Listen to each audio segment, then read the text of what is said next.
Soy Roberto Pombo. Bienvenidos a Mis Preguntas, un programa de Prisa Media patrocinado por CAFAM, aliado estratégico en el crecimiento de más de 40.000 empresas en Colombia. Ante la falta de sistemas de transporte público eficientes, las motos se han convertido en una opción para millones de personas, pero también son un problema de salud pública. ¿Por qué son tan populares las motos? ¿Cómo controlar el problema de accidentalidad? Para este capítulo hablamos con Gustavo Morales, presidente ejecutivo de la Federación de Aseguradores Colombianos, con Darío Hidalgo, profesor de Transporte y Logística en la Pontificia Universidad Javeriana, con la concejala Cristina Calderón y con Camilo Herrera, fundador y presidente de Radar. Soy Roberto Pombo y este es el capítulo 129 de Mis Preguntas. Bienvenidos. Mucho se habla de los grandes avances de la humanidad, de los hitos de la historia, como el descubrimiento del fuego, la invención de la rueda, de la bombilla eléctrica o del teléfono. Pero pocas veces se menciona uno de los grandes aliados de la evolución de la humanidad, el caballo. Sin ellos, el transporte, la guerra, el comercio y la agricultura no serían lo que son hoy en día. No sé si últimamente han visto uno, pero son animales enormes, imponentes, a los que los músculos se les marcan como si pasaran 3 horas cada día en el gimnasio. De pronto por eso se mide la fuerza de los motores en caballos. Y eso que hablamos de los únicos caballos que conocemos, los domesticados. Pero hubo una época en la que eran animales salvajes, que recorrían kilómetros en grupos sin ningún humano encima de sus lomos. La domesticación de esos animales no es tan vieja. Se dio hace más o menos unos 5.500 años en Eurasia, en las llanuras de lo que hoy es Kazajistán. Eso marcó un antes y un después de la historia de la movilidad humana. Gracias a la domesticación de los caballos, las caravanas comenzaron a viajar más rápido, las noticias llegaban antes y los soldados tenían una ventaja enorme en las guerras.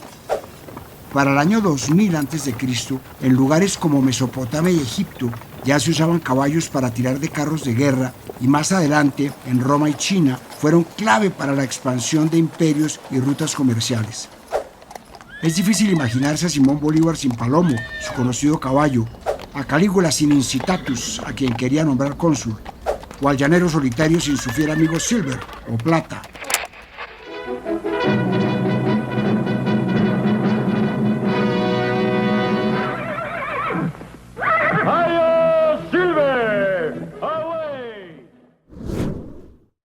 A este animal le debemos una buena parte de los avances de la humanidad que conocemos hoy, pero la relación no siempre fue de amor. A mediados del siglo XIX, en ciudades como Londres y Nueva York, la dependencia del caballo alcanzó su punto máximo. Eran miles de estos animales en las calles, tirando de carros, transportando personas y mercancías, y con ellos llegó un problema que nadie había previsto: el estiércol. Un solo caballo podía producir entre 2 y 5 kilos de excremento al día, y en una ciudad con decenas de miles de caballos, las calles muy rápido se convirtieron en un desastre. La acumulación no solo causaba un hedor insoportable, sino que también atraía moscas y contribuía a la propagación de enfermedades. La situación llegó a tal punto que en 1894 el periódico The Times de Londres advirtió que si la tendencia continuaba, la ciudad estaría cubierta bajo una capa de 3 metros de estiércol en pocas décadas. En Nueva York, donde se estimaba que había más de 100.000 caballos, la situación era igual de preocupante. Los trabajadores pasaban el día limpiando, pero era una batalla imposible de ganar. Algunos pensaron en soluciones como criar caballos que comieran y defecaran menos. El problema fue tan grave que tuvo nombre propio: la Gran Crisis del Estiércol de 1894. Esta situación se debatió en 1898 en la primera Conferencia Internacional de Planificación Urbana del Mundo, celebrada en Nueva York, pero no se encontró ninguna solución. Parecía que la civilización urbana estaba condenada. Sin embargo, la necesidad es la madre del ingenio y la invención en este caso fue la del transporte a motor. La crisis del estiércol parece renovarse hoy, más de 120 años después, pero en vez de caballos ahora se trata de las motos. Este vehículo ha tenido un crecimiento exponencial y en Colombia cada año alcanza cifras récord. Según el estudio de las motocicletas en Colombia, hecho por la Cámara de la Industria de Motocicletas de la ANDI, desde el año 2000 hasta el presente se ha registrado un crecimiento sustancial en el número de motos registradas. En julio de 2024, el país alcanzó los 12 millones de motos registradas, representando un 62% del parque automotor vehicular nacional. Sin duda, este vehículo ha ayudado a millones de personas a movilizarse en el país entero. ¿Son las motos un problema o una solución a la movilidad? Le trasladé la pregunta a Darío Hidalgo, profesor de Transporte y Logística en la Pontificia Universidad Javeriana. Escuchemos su respuesta. Las motos son una solución de movilidad porque en sí mismas pues tienen un costo comparable con el transporte público, permiten cierta libertad de movimiento entre origen y destino, también pueden ser divertidas y las personas las pueden considerar así. Entonces sí mejoran la accesibilidad de las familias que tienen acceso a una motocicleta y también hay oportunidades laborales asociadas con la moto. Sin embargo, cuando tenemos un exceso de uso de motocicletas, tenemos problemas graves de siniestralidad vial y de invasión de espacio público, de ruido y también de uso inadecuado de la motocicleta. Por ejemplo, el tema de los piques ilegales que generan ruido y riesgo en ciertas comunidades o los paseos de moteros que al mismo tiempo en algunos casos consumen sustancias, pero es un problema que no está asociado a la moto en sí misma, sino al uso indebido que puede hacerse de la moto. En Colombia habitamos aproximadamente unas 52 millones de personas. Esto significa que por cada 4 personas hay más o menos una moto. Solo en 2023, según el Ministerio de Transporte, se registraron más de 681.000 nuevas motos en el país y poco más de 200.000 del resto de vehículos. Son un vehículo omnipresente, no importa si uno está en Bogotá, Leticia, Ipiales o Punta Gallinas, uno va a ver motos por todos lados. Se les puede ver llevando a 1, 2 o hasta 4 personas a bordo, también llevando domicilios, cargando mercancías, como mototaxis o como Ubermoto. En los trancones se les ve pasar zigzagueando entre carriles sin que el tráfico les afecte. Ante la ausencia de sistemas de transporte público eficientes y lo costoso que sale comprar y mantener un carro, las motos son un medio de transporte económico, rápido y fácil de comprar. Según datos de Movemos Colombia, cerca del 80% de los motociclistas compran estos vehículos como una solución a la movilidad. Más del 60% de los motociclistas tienen ingresos que oscilan entre 1 y 3 salarios mínimos y la mayoría pertenece a los estratos 1, 2 y 3, representando conjuntamente más del 90% de la población total de usuarios de motocicletas. Y es que, como decía, en la mayoría de ciudades del país, por no decir que en todas, el sistema de transporte público es insuficiente, caro, escaso o de mala calidad. Pongamos como ejemplo Bogotá, en donde el pasaje de Transmilenio cuesta 3.200 pesos. Suponiendo que solo deba tomar 2 cada día para ir a trabajar, el gasto diario es de 6.400 pesos. Y suponiendo que una persona usa Transmilenio para ir a trabajar, o sea, solo de lunes a viernes, serían aproximadamente 22 días al mes, lo que significa 140.000 pesos mensuales. Y si es una familia en la que son 2 adultos los que deben salir a trabajar, la cifra se multiplica. Para muchas personas y familias, ese dinero es preferible invertirlo en la cuota mensual de una moto. En el mercado hay motos de todos los precios e incluso las mismas empresas financian el 100% del vehículo. Por ejemplo, una moto de 4.600.000 termina saliendo en cuotas de 560.000 por 12 meses. A todo esto hay que sumarle que en moto se llega más rápido y se ahorra el trajín de usar el transporte público. Este es el caso de Adriana Jiménez. Ella es secretaria y hace 5 años, junto con su esposo, decidieron comprar una moto por la practicidad de moverse. Le pregunté, ¿por qué prefieren transportarse en moto y no en transporte público? Escuchemos lo que me contó. Porque con la moto ahorramos tiempo, con la moto yo la tanqueo 20.000 pesos y y me rinde la semana, mientras que en transporte público hay que salir con mucho tiempo. Hay que abordar varios buses para poder llegar al destino y si se abordan varios buses, pues hay que hacer el pago de esos transportes, entonces eso generaría más costos y con un niño a bordo, con maletines, con cosas. Entonces, no, pues en la moto me voy práctica porque llevamos lo necesario y ya. Y de la casa al colegio, que básicamente lo llevo él, y a mi trabajo es muy, muy práctico, definitivamente. Y es que adquirir una moto es cada vez más sencillo. Con la facilidad que dan las mismas empresas de pagar el vehículo con cuotas mensuales prácticamente sin cuota inicial y con sistemas de transporte público caros y colapsados, es apenas entendible que esto pase. Pero este no es un fenómeno exclusivo de las ciudades.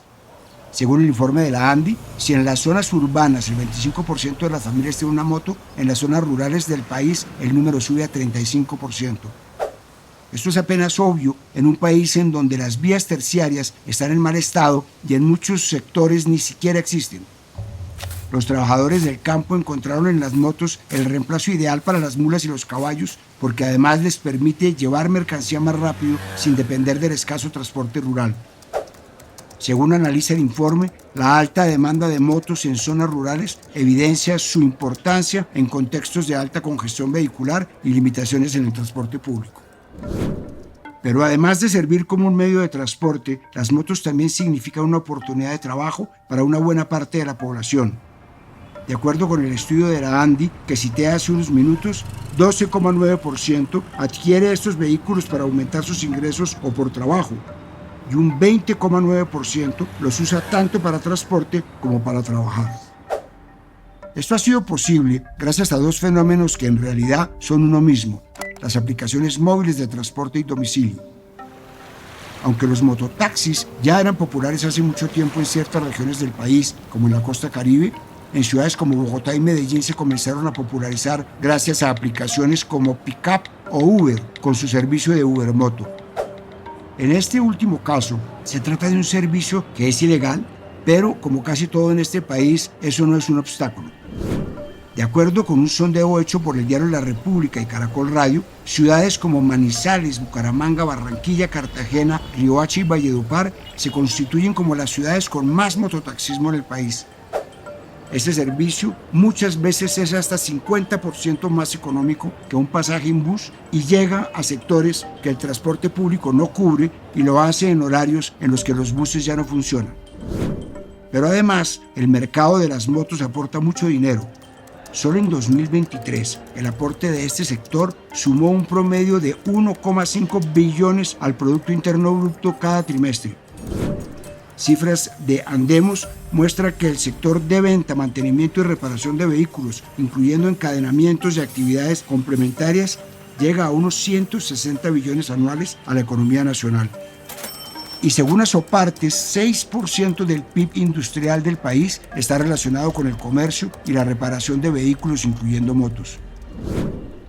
Con esta tendencia me pregunto, ¿qué puede pasar si el mercado de motos sigue incrementando en el país? Esto me contó Camilo Herrera, fundador y presidente de Radar. El mercado de motos en Colombia va a continuar incrementando. Del poco más de 12 millones de motos que hay en el país, seguramente esto seguirá creciendo en función de las necesidades que tienen los colombianos de movilizarse, sobre todo dentro de las grandes ciudades y mayormente en las ciudades de clima caliente. Si esto continúa creciendo, pues obviamente veremos un aumento en la demanda de gasolina por parte de los hogares y un crecimiento en la búsqueda de motocicletas eléctricas. Pero mayormente lo que veremos es un cambio en el comportamiento del consumidor en sus formas de transportarse y seguramente también en sus tiempos de desplazamiento. Eso puede ser bueno para el tráfico y puede ser malo, pero ante la ausencia de soluciones claras de transporte masivo, claramente el gobierno no ha podido cubrir el espacio que los hogares sí pueden hacer comprando una motocicleta. Para muchas personas, el hecho de que se pueda acceder a un medio de transporte de manera masiva y tan barato es una muestra de democratización. Sin embargo, hay un lado B e incluso un lado C. Comencemos por el más grave. Aunque este dato le suene raro, en Colombia mueren más personas cada año en accidentes de tránsito que por el conflicto armado. Y 6 de cada 10 personas que mueren en estos siniestros viales son motociclistas. Para Darío Hidalgo, profesor de Transporte y Logística de la Universidad Javeriana, el aumento y mala conducción en el tránsito de motocicletas es uno de los motivos por los que la cifra se ha incrementado. Mientras en 2017 se registraron 3.234 motociclistas fallecidos en accidentes viales, en 2023 el número fue de 5.213 casos. Esto lo confirma otro dato del DANI. Los motociclistas son el único actor vial que tuvo un incremento en su mortalidad. Creció el 6,08%. Todos los demás conductores de carros, ciclistas y peatones redujeron la mortalidad. Las cifras de la Federación de Aseguradores de Colombia, Fasecolda, dicen que 88% en el número total de víctimas de accidentes de tránsito son motociclistas, lo que los hace uno de los actores viales más vulnerables. Las cifras sobran y son bastante elocuentes. Según la Agencia Nacional de Seguridad Vial, en 2024 el 56,33% de las víctimas por siniestros viales en todo el país, más de 32.000 personas, fueron usuarios de motocicletas. En Bogotá, de acuerdo con un estudio hecho en 2024 por la Secretaría de Movilidad y la Universidad Johns Hopkins, 7 de cada 10 fatalidades involucran a un motociclista. El 61% de los motociclistas exceden el límite de velocidad. Ese estudio también encontró que el 45% de los muertos en la capital en accidentes de tránsito fueron usuarios de motocicletas. Y es que ver noticias sobre motociclistas involucrados en accidentes de tránsito es muy frecuente, por no decir el pan de cada día. Y es que, según un informe del International Transport Forum, Colombia tiene también la peor tasa de motociclistas fallecidos entre los 35 países, que incluyen otros de la región o más grandes como Estados Unidos, México, Argentina y Canadá. No sé, de pronto me gusta la adrenalina. ¿Pero no cree que es un poco irresponsable, más allá de la adrenalina? De pronto, pero si yo siento que en mis límites me mantengo bien, de pronto no soy imprudente. Y si yo le hago una pregunta, y si llega un conductor, Dios no quiera, lamentablemente lo llega a atropellar, ¿qué pasa ahí? Todos en algún momento tendremos que morir, ¿no? Y como si todo lo anterior no fuera suficientemente preocupante, hay un par de datos más que hacen la situación más triste. Según la Fundación Ciudad Humana, en los últimos 15 años aproximadamente 7.000 menores de edad han muerto en siniestros viales y la mitad eran conductores o pasajeros de una moto. El año 2023 fue uno de los peores porque fue cuando murieron 536 menores de edad. Entre 2009 y 2023, los usuarios de motocicletas que murieron en las calles aumentaron un 144% según cifras del Observatorio Nacional de Seguridad Vial. Busqué a la concejala de Bogotá, Cristina Calderón, para que me explicara por qué no ha sido posible controlar el problema de accidentalidad de las motos. Controlar la accidentalidad de motociclistas en Bogotá no ha sido un tema fácil. El tema, digamos, el problema principal es la irresponsabilidad de los propios motociclistas. Andar a velocidades más altas de las permitidas, muchas veces de forma irresponsable, zigzaguear entre los carros. La accidentalidad de las motos no va a bajar hasta que los motociclistas se vuelvan conscientes del daño que se pueden hacer y que le pueden hacer a los demás, hasta que dejen de andar por los andenes. Hoy las motos son la principal causa de las muertes de peatones. No es solo accidentalidad de motos, sino que las motos se han vuelto un peligro para los demás actores de la vía. También es muy importante resaltar que en Bogotá por cada turno hay aproximadamente 120 agentes de tránsito para toda la ciudad. Agentes civiles de tránsito más algunos policías de tránsito. Pero 120 personas no pueden cubrir una ciudad del tamaño de Bogotá y además de 8 millones de personas. Y otro gran problema que tiene Bogotá, que además de eso no hablamos mucho, es la planeación urbana, es cómo está planeada Bogotá. Entonces los carriles hoy en Bogotá son demasiado anchos. Nos piden las autoridades que andemos a 50 kilómetros por hora en vías principales o a 30 en vías, digamos, dentro de los barrios, pero los carriles están para andar a 120 o 200 kilómetros por hora. ¿Eso qué hace? Pues que las motos digamos, tengan el espacio para poder zigzaguear entre carros, para poder meterse entre los camiones y además para poder hacer un pasar a los carros dentro del mismo carril. Y esto hace que sea peligrosísimo andar en Bogotá. Hay una gran ironía en todo esto, y es que además de ser los actores viales que más contribuyen a las cifras de accidentalidad, según Fasecolda, solo el 39% de los motociclistas tenían el SOAT vigente.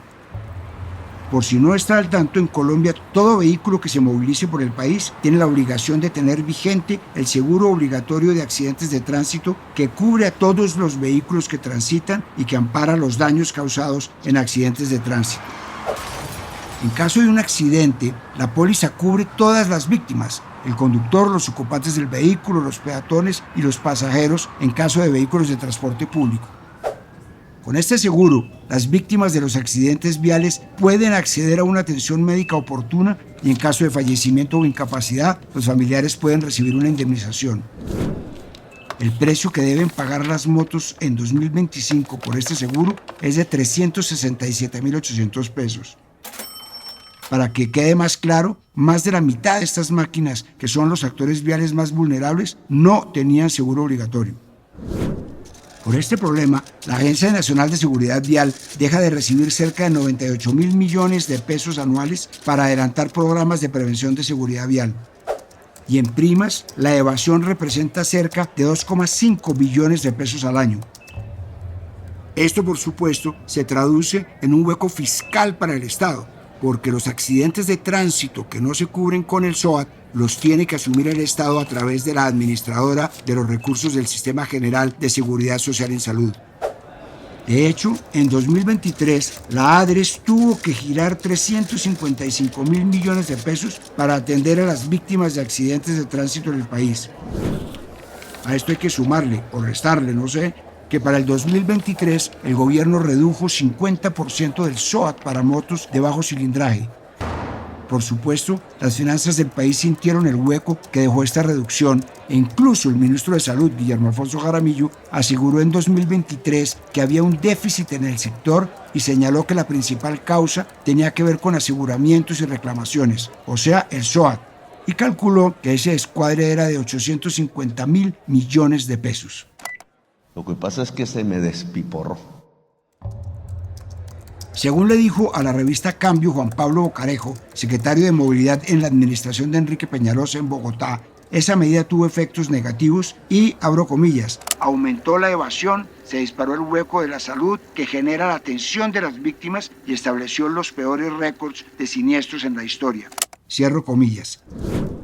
Para Jorge Martín, experto en siniestralidad, no hay estudios directos que demuestren que la accidentalidad se ve impactada por el incremento del SOAT, pero sí hay una relación directa entre el aumento en el número de las motos y la siniestralidad vial. Y aunque no es una asociación causal, sí directa. Entre más motos, más siniestros, más lesionados, más muertes, más costos al sistema de salud. De hecho, encontré un dato que me dejó especialmente sorprendido. Según un estudio que hizo la Agencia Nacional de Seguridad Vial, en 2023, cada año mueren más conductores sin licencia. Solo en los últimos 5 años, este número creció 8,7%. Además, si se considera solo a los motociclistas, el 41% de los que fallecen no tienen licencia y hay un 20% de reincidencia, es decir, del total de conductores fallecidos se logró identificar que ya habían sido notificados con al menos un comparendo de la necesidad de portar ese documento. Por supuesto, ha habido intentos para que la evasión del SOAT deje de afectar las arcas de la salud. Uno es el proyecto de ley que presentó el representante a la Cámara Óscar Sánchez León, que busca modificar las tarifas del SOAT. Resulta que para el SOAT hay 3 categorías según el cilindraje de la moto y que pone una tarifa diferente a cada una. Las motos de entre 0 y 100 centímetros cúbicos pagan 230.200 pesos. Las de 100 a 200 centímetros cúbicos, 308.500. Y las de 200 centímetros cúbicos en adelante, 830.100.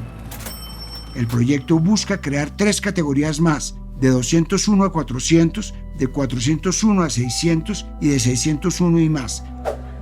Según el congresista, Hoy todas las motos de más de 200 centímetros cúbicos pagan la misma tarifa de 830.100 pesos. O sea que una moto de 1.000 centímetros cúbicos, que puede costar más de 70 millones, paga lo mismo que una moto de 250 que vale en el mercado entre 10 y 20 millones. Sin embargo, falta ver si esa medida es efectiva para detener la evasión. Y aquí está la pregunta del millón. ¿Cómo controlar el hueco fiscal que deja la informalidad y la evasión del SOAT? Esto me respondió Gustavo Morales, presidente ejecutivo de la Federación de Aseguradores Colombianos, Fasecolda. El hueco fiscal derivado del SOAT surge por lo siguiente. La ley establece que todo el que tenga un accidente de tránsito tiene que ser atendido, al menos en el nivel de urgencias, por el hospital a donde llegue el afectado, el lesionado, y ese hospital, sus servicios serán pagados bien por la aseguradora que haya expedido la póliza del afectado o bien por el Estado en aquellos casos en que no hay seguro. En esos casos la persona ha violado la ley porque todo el que conduzca un vehículo tiene que tener seguro. Pero como el derecho fundamental a la salud prevalece sobre el incumplimiento de la ley, pues entonces el Estado le paga al hospital a cargo de sus propios recursos.